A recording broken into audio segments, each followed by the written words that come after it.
Hello, hello. I'm back again playing Old Man. Am I going to be doing this daily? I don't know. Right, where are we at? As I recall, we have blown up a house. We have gained some medication for a local doctor. We're due a meeting at, I'm sure he said 10, but 10:30. With my handler, Keystone. Who's he? Is he a good guy? Who knows? We've partially supported this L'Ensemble terrorist group, or are they terrorists? And we've got, well, 2.5 to 3 hours before our meeting, so we can rescue a captive, if he's still there. Don't know what all those yellow lines are. Be over there.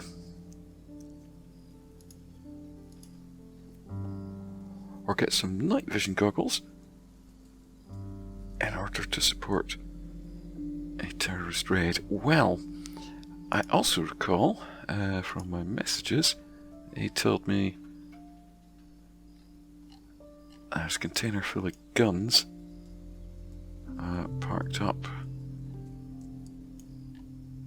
in a container port there, which is a long way away. I do have time.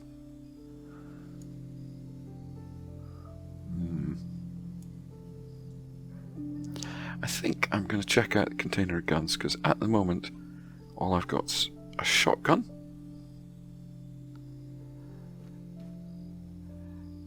and whilst they can be powerful weapons at short range,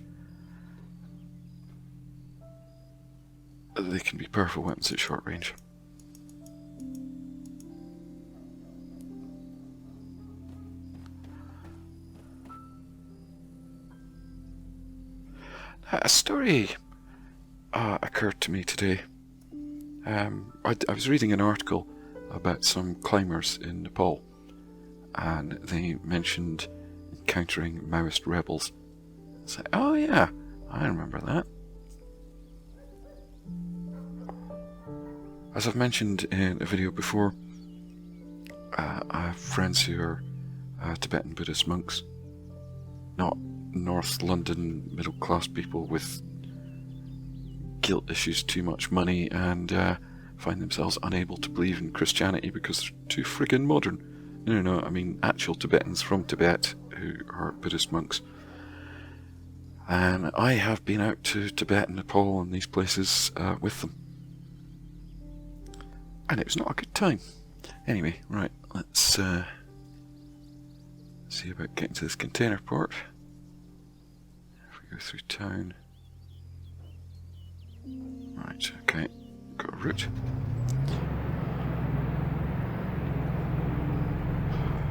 So yeah, because when I used to help out with the Buddhists, I helped them do various things, but the main thing was that they ran a healthy living centre, which I helped them with various things like computers and whatnot, organising meetings, fundraising, blah blah blah, because I felt like it. They were nice guys. Yeah, I'm pretty sure I'm not going to try taking on that police station.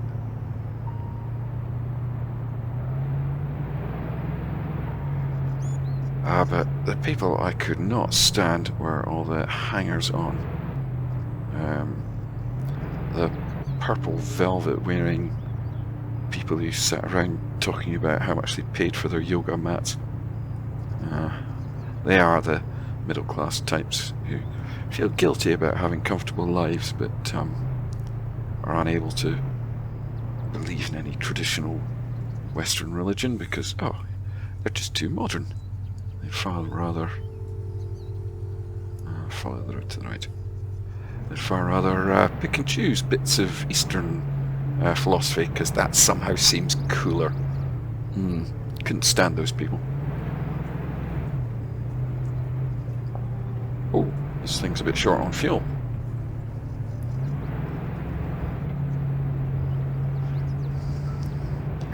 Yeah, one of the sort of basic requirements of me helping the Buddhists was that they kept me the heck away from those people.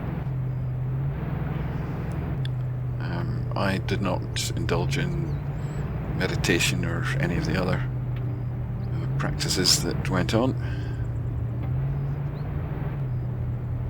Wasn't my thing. It's not to say I have no interest in Eastern spiritual philosophy. I know a surprising amount about Buddhism, but I don't practice it myself. Well, you know, I've done bits and pieces at various times. But, yeah, going out to Tibet and Nepal and places around there, I'm not even sure which places I went, because there aren't really borders as such around there, and you know, sometimes we'd be in a town at the end of the day and I had no idea what country we were in. It didn't matter.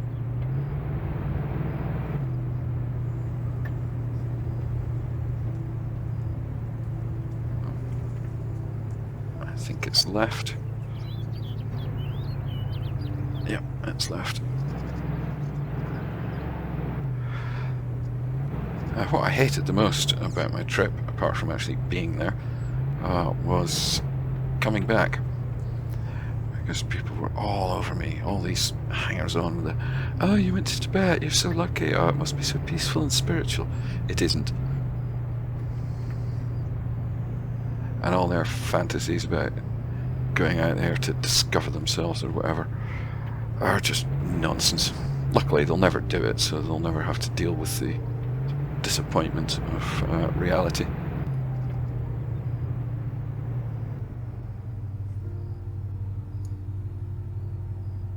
Either or, let's go right.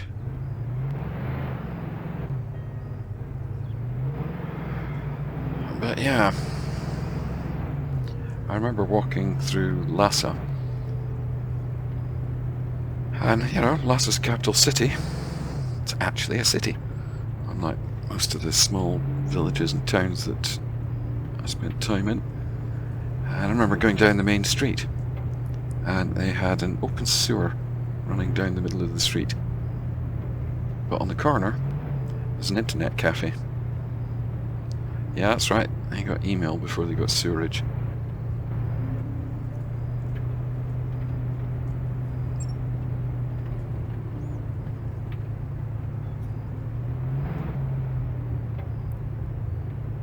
Okay, these are where the dump trucks come in.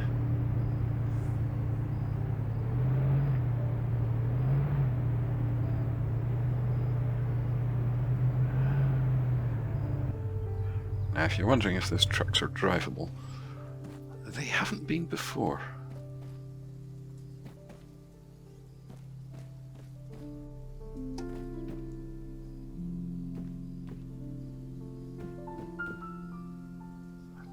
No idea how to get in one.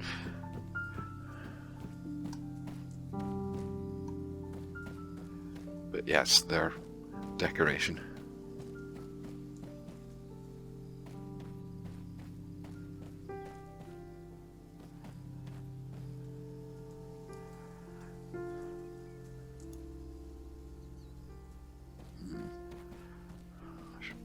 Drive in a little bit closer. Expecting this to be guarded. So, yeah, authorized personnel only. Entry forbidden. Well,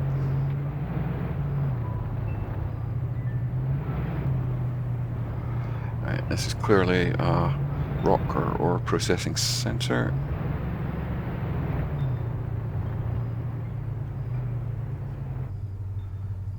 This is more like the container terminal. Now, what is it?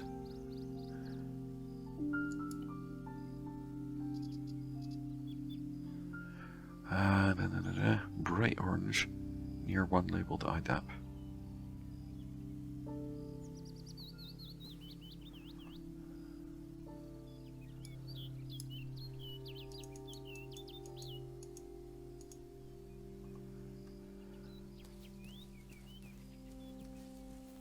there's a bright orange container.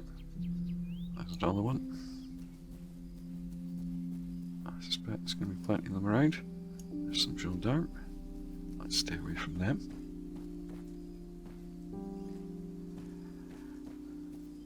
Yeah, I can tell you lots of horror stories about Nepal and Tibet and its surrounding areas.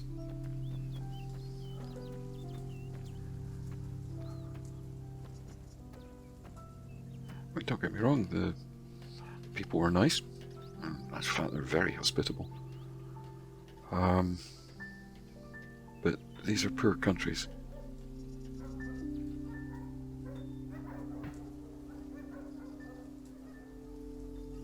I thought I might be able to see something from up here. Nope. These are poor countries where many people are living hand to mouth. And yeah, it's still the 21st century there, but you wouldn't know it most of the time.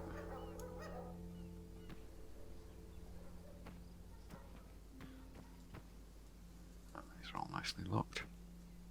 I saw a guy walk around that corner.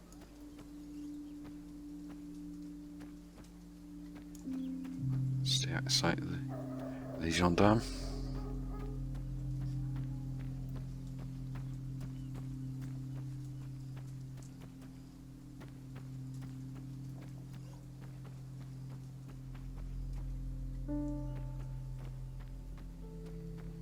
Bit worried because I saw somebody walk around this. Oh, I almost blundered straight into someone. I got shot straight off. Hello, I am an authorised person. He will not think so.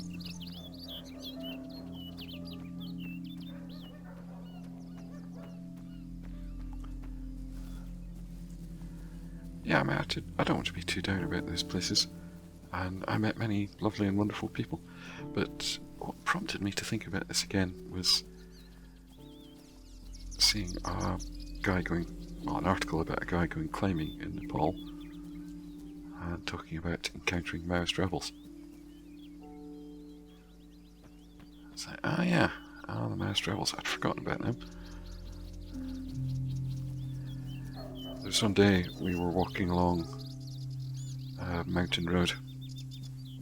You know, most of the roads are mountain roads. And I was not feeling well. But then I didn't feel well the entire time I was there.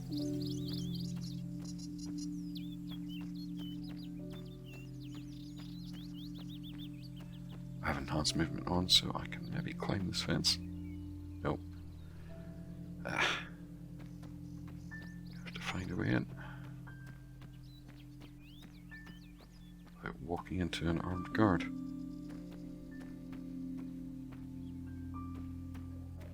Lots of orange containers. Lots of dogs.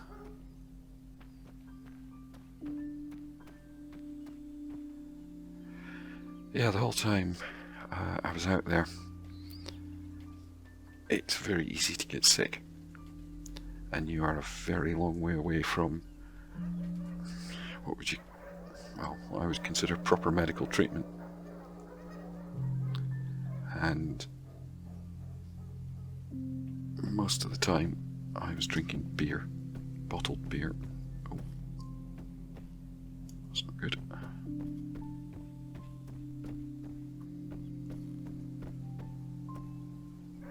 think I'm gonna have to go down there. Right, these are gas storage vessels.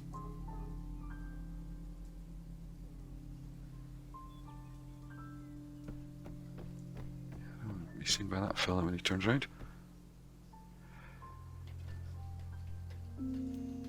Yeah, water out there is not safe to drink. Even on the rare occasions when you can get tap water. Even bottled water is somewhat suspect. If it's bottled water from a Western brand that is capped and sealed, then okay. But otherwise, about the only safe thing to drink was beer. Bottled beer.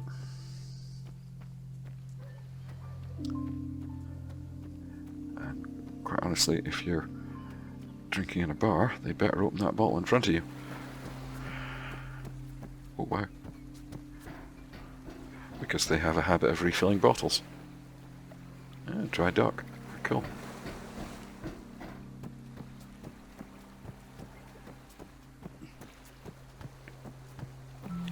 Now, being in these countries means being at very high altitude. You know, even when you're at the alleged bottom of a mountain, you're still extremely high up. So consequently, I had a headache the entire time. The air is thin. It's difficult to breathe. Oh, I don't want to search through those. I bet it's those.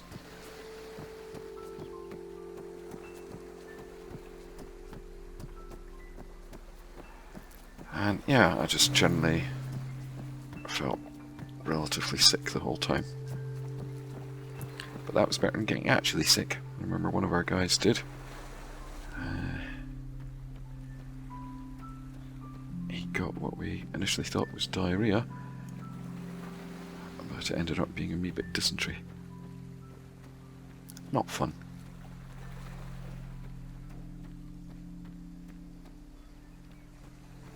His body was just trying to reject absolutely everything that it had ingested. That was unpleasant.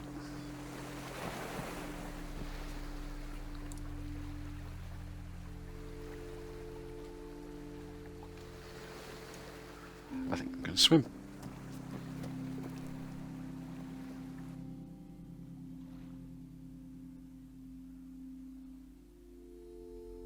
That's very peaceful down here.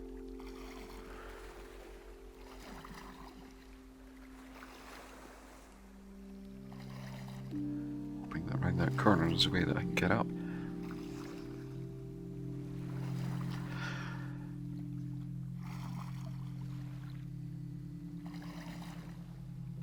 Why is everything blurry?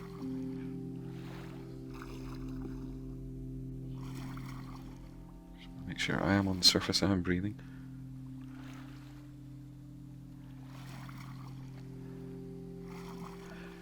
So one day we are walking along a mountain path, and in the distance we can see some people coming the other way.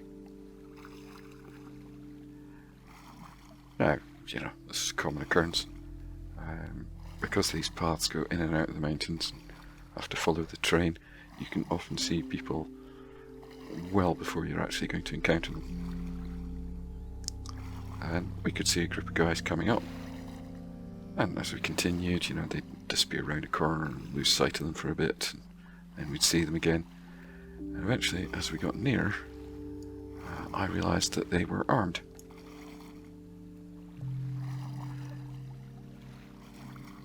That sounds scary, but it isn't really. I should say, I was already working in the film industry then. Ooh, there's clouds popping in and out of existence on the horizon. They are. Ooh, ladders. Brilliant. Because I worked in the film industry and because I worked in some less developed places, shall we say, I had a rescue card. I was going to stop because I can see a boat, but what am I going to do? Hide? And oh, it's my shadow. Yeah, so I had a rescue card, which had some very expensive insurance with an international rescue company, which meant that the card I had on me, which was written in several languages, from any phone in the world, whether it's satellite phone, landline, whatever, I could dial a number, and help was coming at tremendous expense.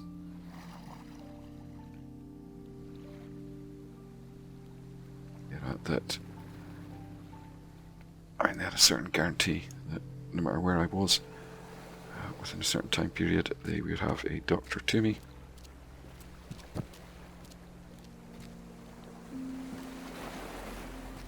Am I walking? Oh, because I've right-clicked. Yeah, they would have a doctor to me in an airlift rescue, or whatever.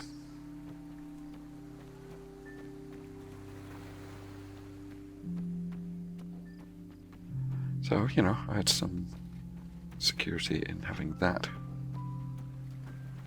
Yeah, that doesn't mean to say that they're going to come in with a gang of mercenaries and bust you out of a gunfight. You know, or not. But if you fall and break your leg, and there's a phone nearby, help is on the way.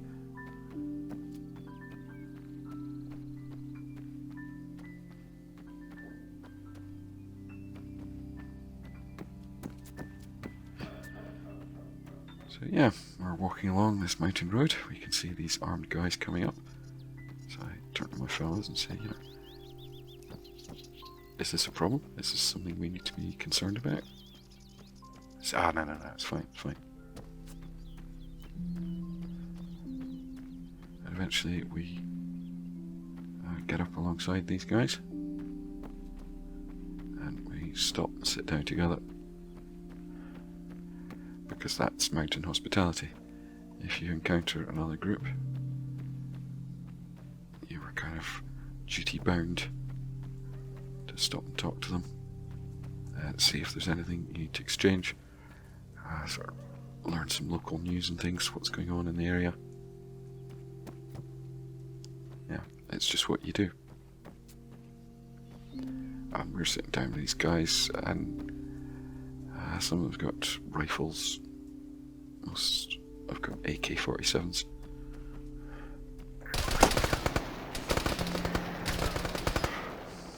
Bit like that.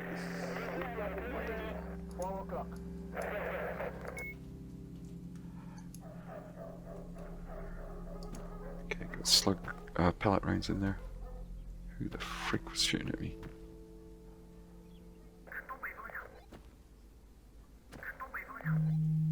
Uh-oh.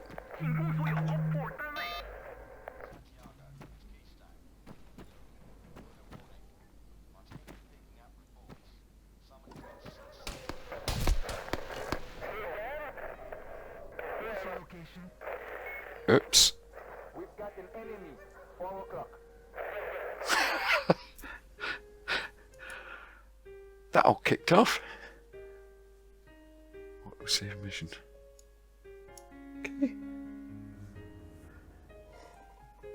Oh, where's that going to take me back to?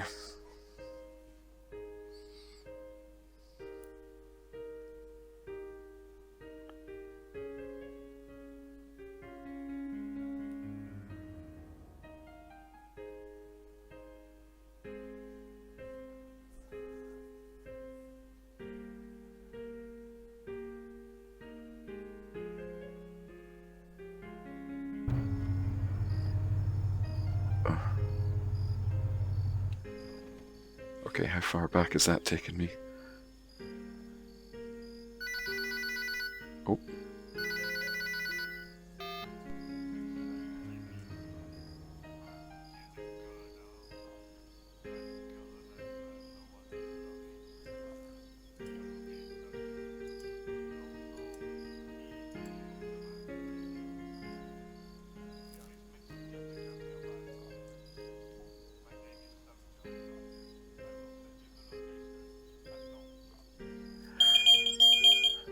Now my real phone's ringing. Pardon me.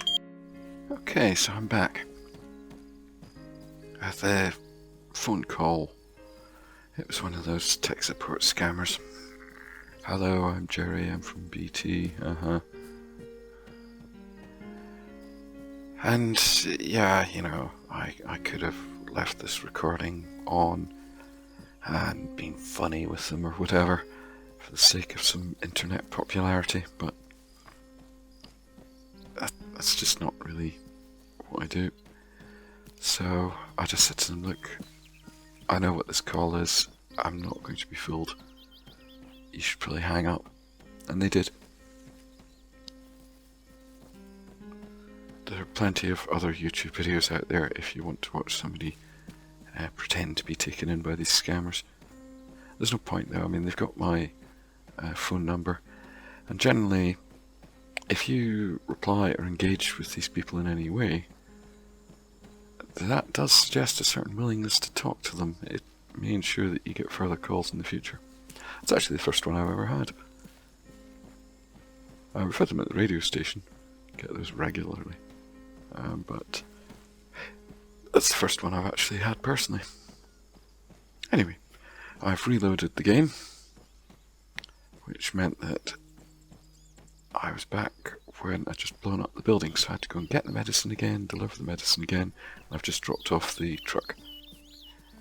Now, where was I in my story? Oh yes, we just sat down with these Maoists. They're armed, and I'm trying to subtly ask our guys, is this really okay? Yeah, it's fine, it's fine. And yeah, eventually it comes round to some talk of money. Now, I don't speak Nepalese, I know a few words. I don't speak Tibetan, I know a few words. And although I do speak a few languages, none of these were of much use to me out there. But anyway, one of my guys says, hey, have you got any money on you? So, yeah. What kind of money? So, foreign money, American dollars, have you got any? So, yeah, I've got some American dollars. So, we handed over some cash, and they wrote us a receipt.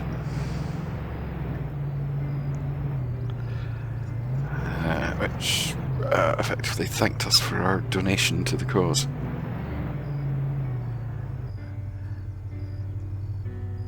The Maoist rebels are effectively fighting against the Nepalese government.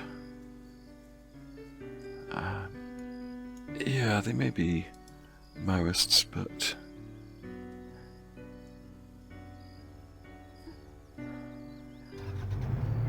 you know, they're not. I'm not sure the philosophy that came from their inception still necessarily informs them today.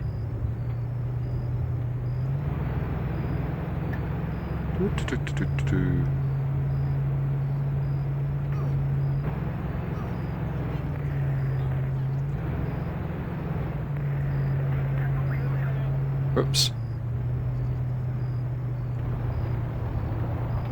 I missed one of them.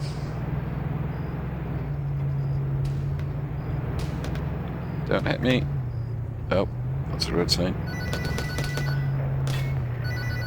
Frig.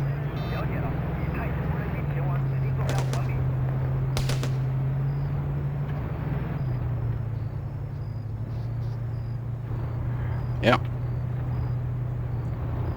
Someone has, and it's me.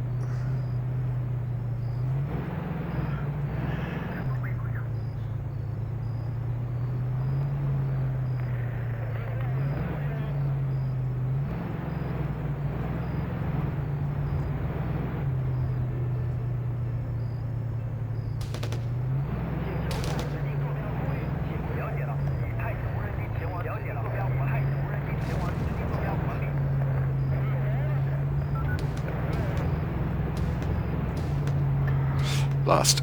That seemed like a good idea. I thought I'd just run some people over and steal some night vision goggles. But I didn't get enough of them. There's at least 2 still alive. I thought it was probably a 2-man patrol. Idiot me.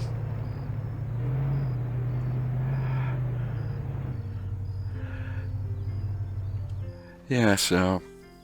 Wait. Oh, I think that those lines on the map show that they're on alert. Hopefully that'll pass. I'm not sure I'm in any position to fight them. You know, one shot and I'm dead.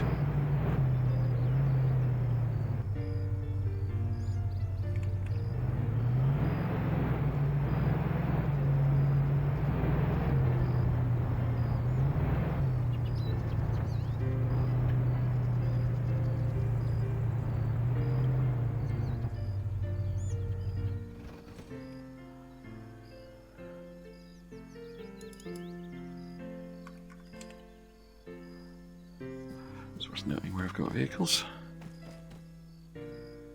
Maybe if I swap. Might help throw CSAT off the scent.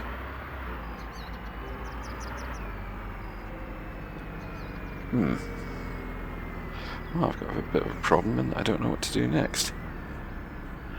I've got time to waste before my meeting.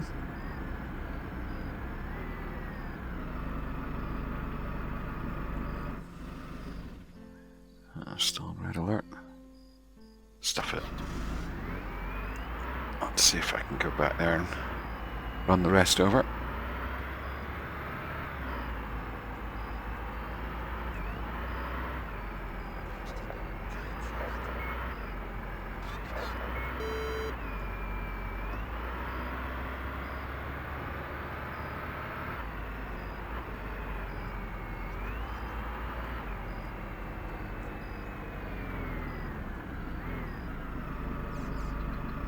It's not about here. I don't see any bodies.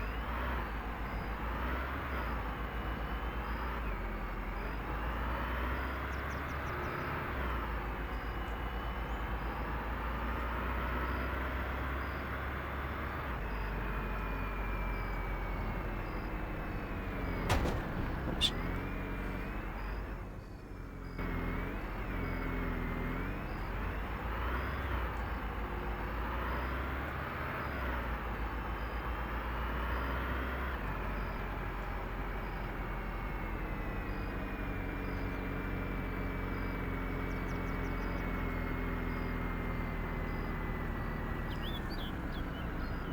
Huh.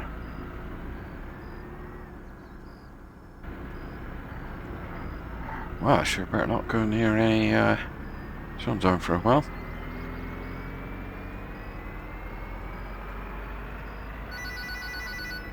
Yep.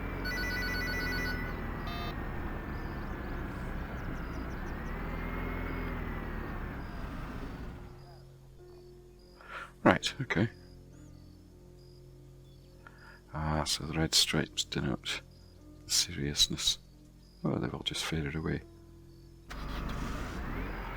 Right, so I'm in the clear.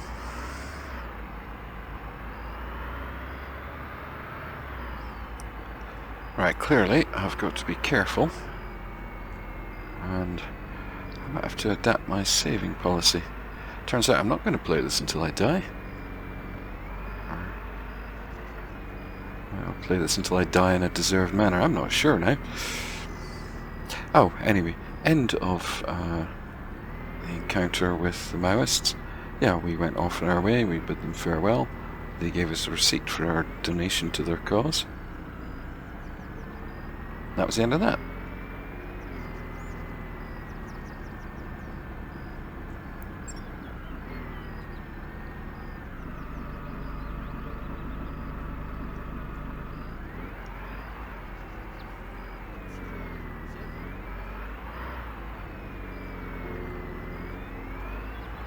Let's not be passing through any of these.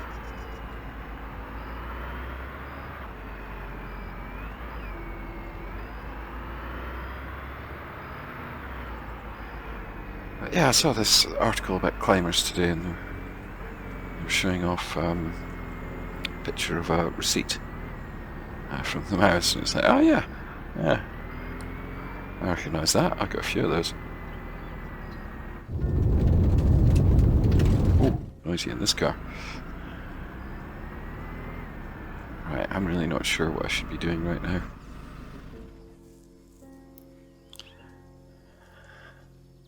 Right, I know I've got a meeting.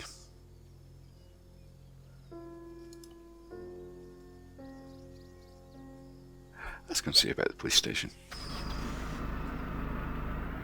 Seems a bit reckless, but what the hey.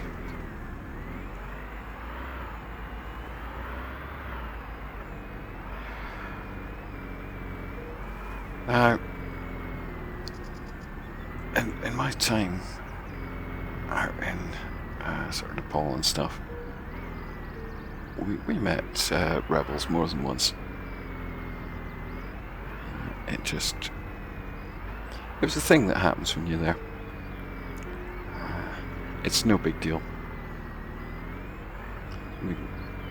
you know, I told you the story of the first time it happened because it's probably a bit more exciting the first time it happens. But after a while, it just becomes routine. It's not that you meet them everywhere, but you will encounter rebels from time to time. And it's nice if you've got the receipt, because you can show it to them, and they won't give you any hassle. Oh, you've already donated to the cause. It's quite funny. I love how bureaucratic it is.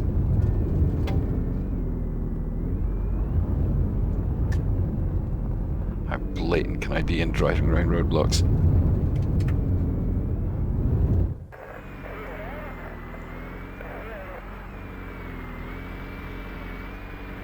Maybe not that blatant.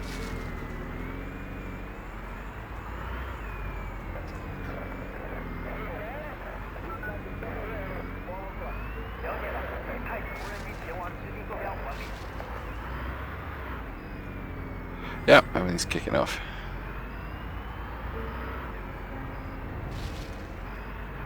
Okay, I've got to be a little more circumspect.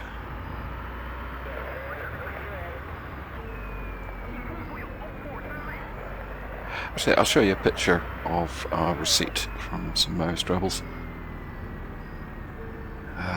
This isn't one of mine. I've probably got a couple still lying around in boxes, but can't be bothered going and searching for them.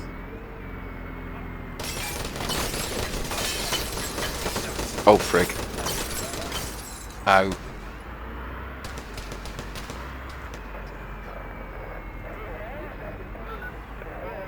Uh-oh.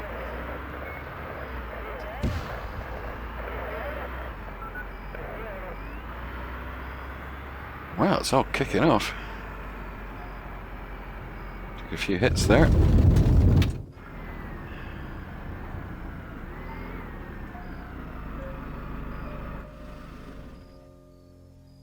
Ow.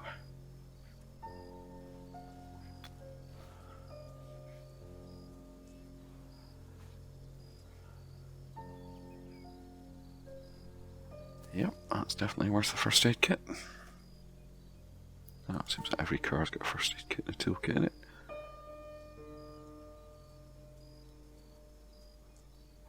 Goodness me.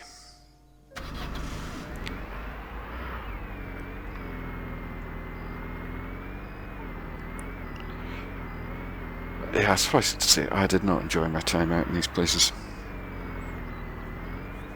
I mean, it's no fun feeling sick all the time. It's no fun not being able to trust any food or drink. I was mostly living out of my backpack.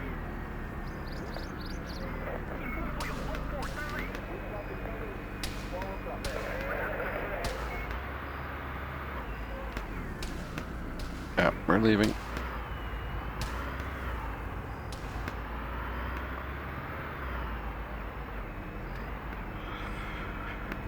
Right, so if I'm going to attack a group, I've got to wipe them out.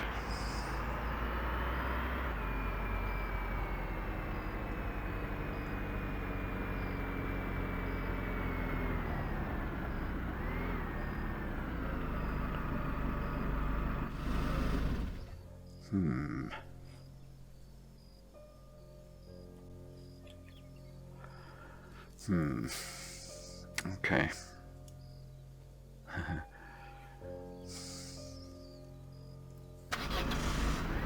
So, isolated patrol it is.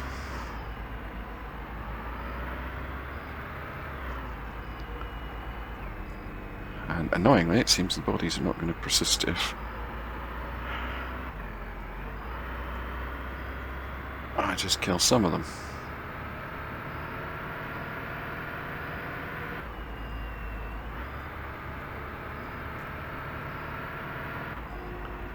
That was an ensemble group.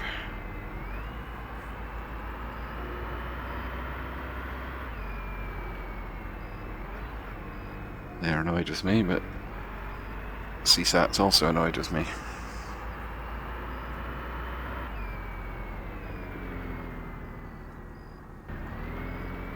I need a gun. I need a proper frigging gun. And I don't have the money to buy one.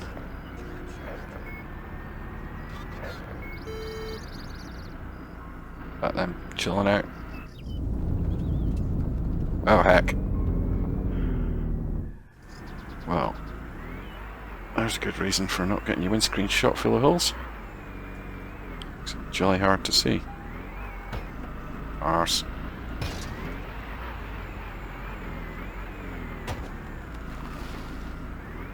Now, I'm not going to tell you that all of my time out in these places was about crushing poverty and rebel groups, because it wasn't. We did also have fun, although there was a lot of crushing poverty.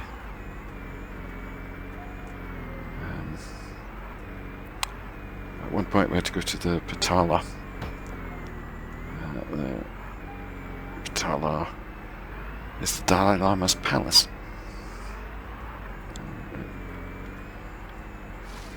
It sits just outside the capital in Tibet.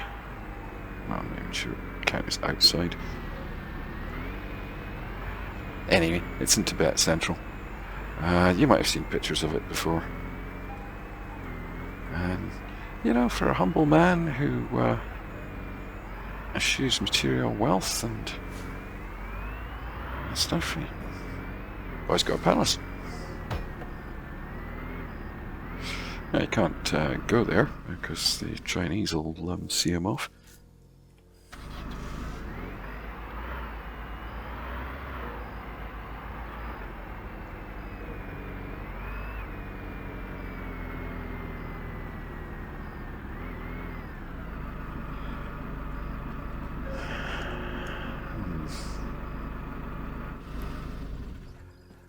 But yeah, I remember so many steps to climb up to the Potala. That's awful. That's the kind of music you're into, mate, is it?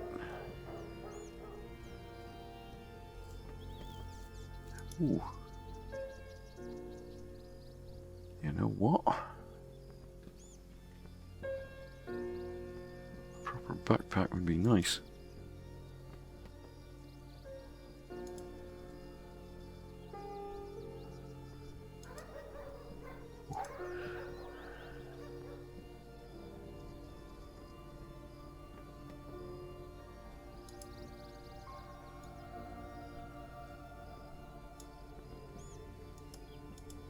I can fit in there. I swear I couldn't before.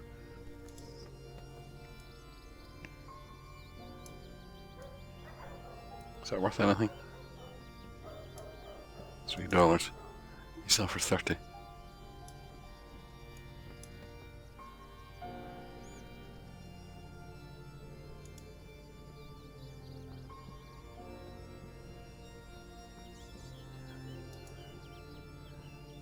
Interesting.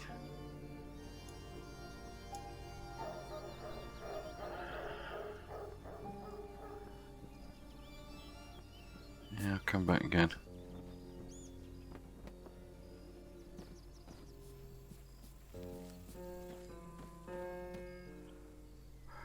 Yeah, I remember going to visit Potala. And a lot of steps up the front. Sitting at the bottom of those steps was a woman who was living under a tarpaulin. She didn't even have a shack or a bivouac or anything. She just lived under a tarpaulin. She had 2 young children. She was basically begging for money. It just seemed utterly bizarre that here she is on the steps of a palace that is full of golden treasure, and no one was doing anything to help her. Now, monks beg all the time. You know, wherever you go in that area, you will encounter monks. Monks will even sometimes go door to door and giving food or money or any kind of resources to monks It's generally seen as an honourable thing to do.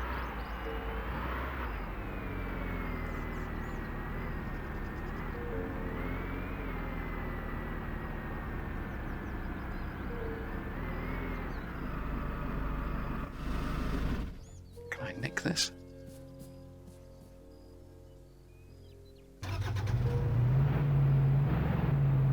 Nobody seems bothered.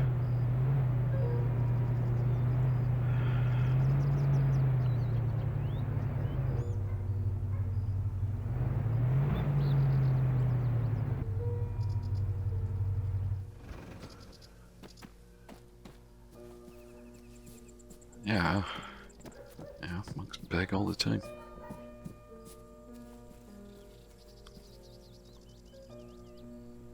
Okay, that's the police station. There's at least one guy about. Nobody seems too fussed by my presence. There's another. There's one around the corner, so we've got at least 3. Can I sneak in?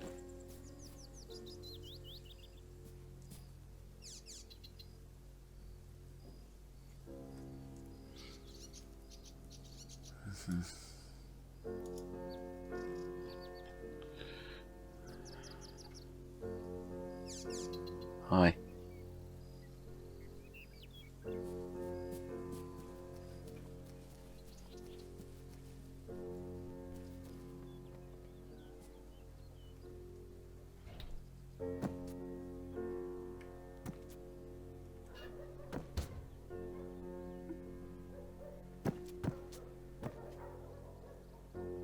Not the back of that.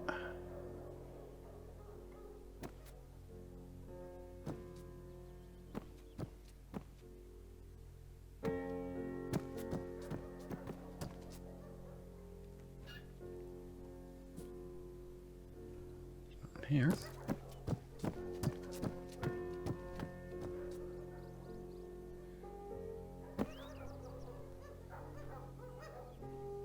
Doesn't look like he's up here.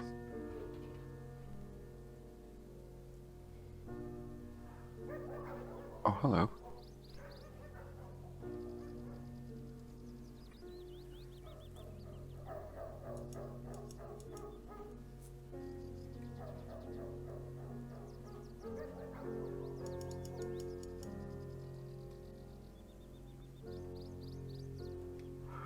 I took those rounds twice.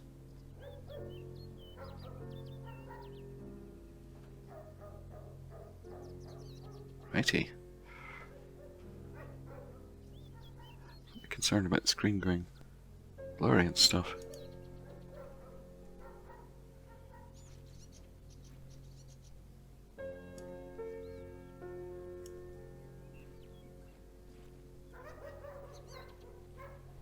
Ooh.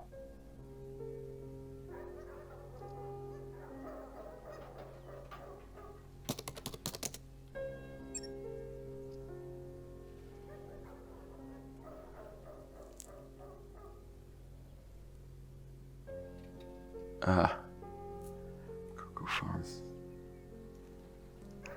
Right, can we sneak back out of here?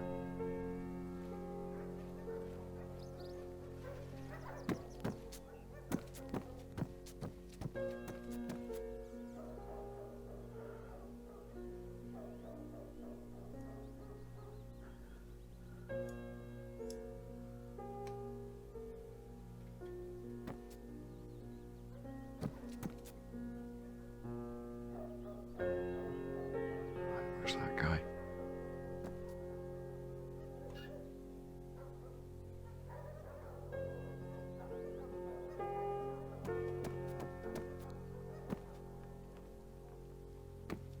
Don't know, run for it.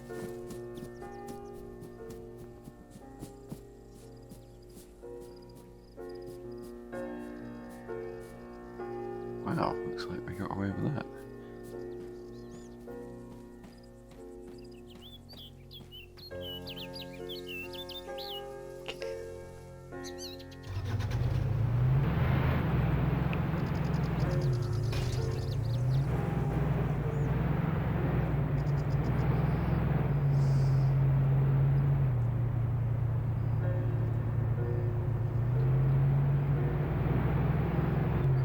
Okay, we've got a better gun. It's only a submachine gun. But I feel a lot better with that than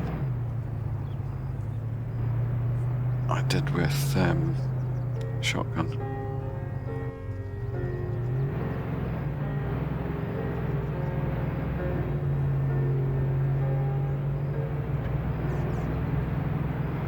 That can be my big achievement for the day.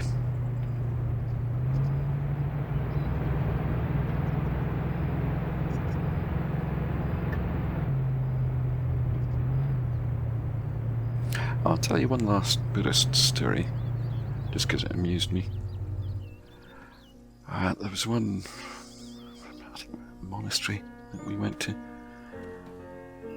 and I mean, we went to lots of these places.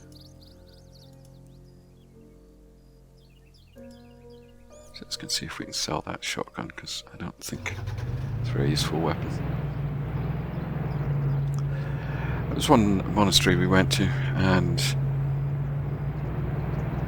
when I was in there, we're sitting down with the abbot, and he could speak English, which was quite cool. And we're sitting chatting, and he suddenly asked me, "Do you have any Game Boy games?" I said, "Game Boy games? Yeah. You like weird music, mate. $30.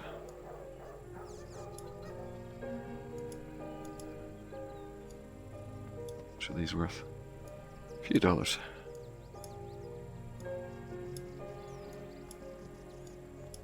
Okay. What are first aid kits worth? $6. Oh, I could probably make a living selling first aid kits.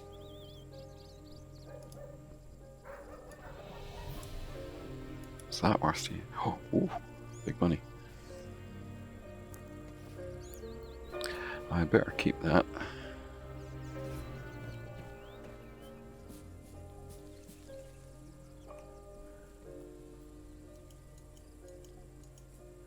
Sell another couple of first. Oh, can I sell a toolkit? I've got anything that can actually even hold a toolkit. They're large items. Yes.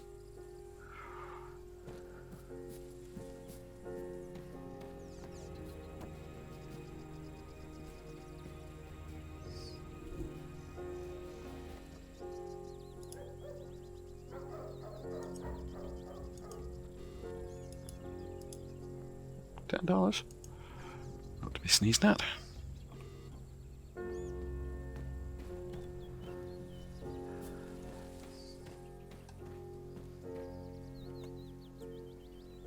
Sitting there with abbot of a monastery, he asked me if I've got any Game Boy games. And amazingly, I do.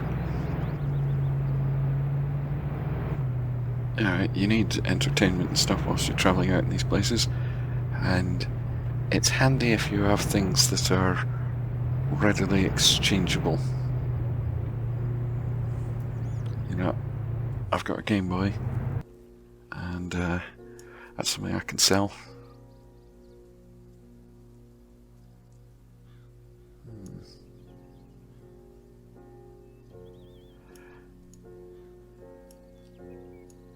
Now, the meeting is there. I'm going to head back to my home. I'm going to call it a day for today.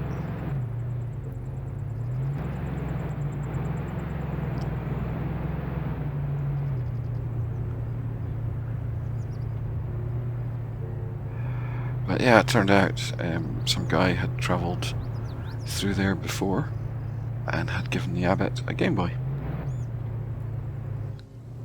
So they had been playing that. Oops. They can get batteries for it and stuff.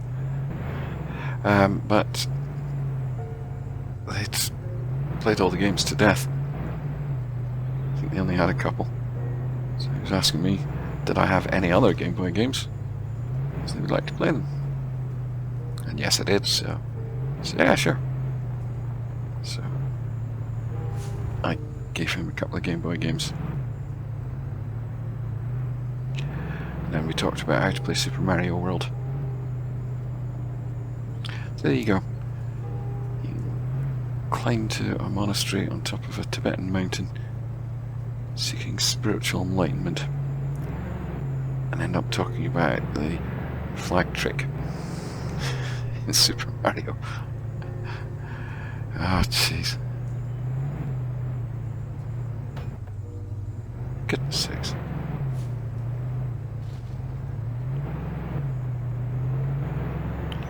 But yeah, travelling out these places, you know, Game Boy, it's something I can pick up second hand for pennies. But out there, it has value. It's something you can easily trade with people. Plus the batteries last for a good long time. Batteries themselves are a tradable commodity, so it doesn't hurt to have some of them. Also carried Marlboro cigarettes. I don't smoke Marlboro cigarettes, but it was something that had ready value and that could easily be exchanged. Especially when you're dealing with people like border officials and customs agents. It's surprising how you leave a few packs of Marlboro in your stuff and they go to search you. The cigarettes disappear and you get waved through customs like it's nothing. Well, you know, partially I kind of miss some of that because it's fun, but realistically, it's something to do when you're young.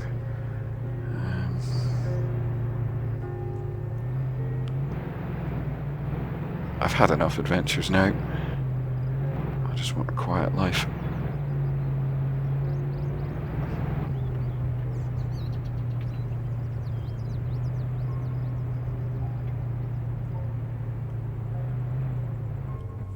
So. Oh. How am I hurt? Am I infected?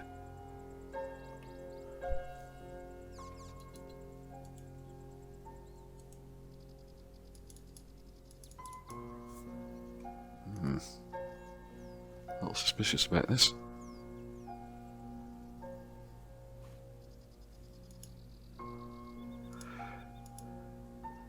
Right, and let's pose for a thumbnail.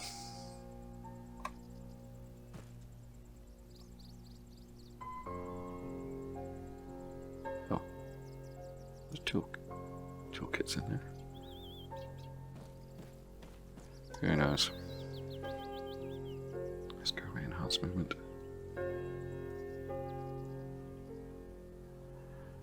And let me just sit myself down. Which one is it for sit down? That one. Oh. Oh, so you can just wait. Interesting. If you sit down.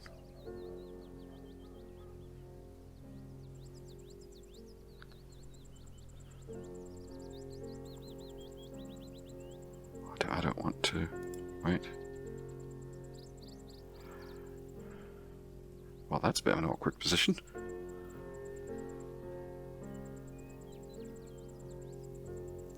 Yeah.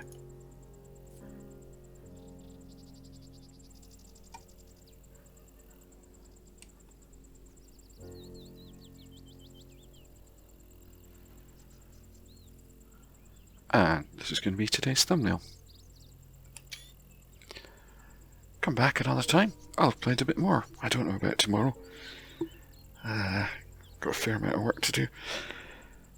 And I'm off to the pub tonight to meet with the other radio presenters. It's a bit of a strange thing.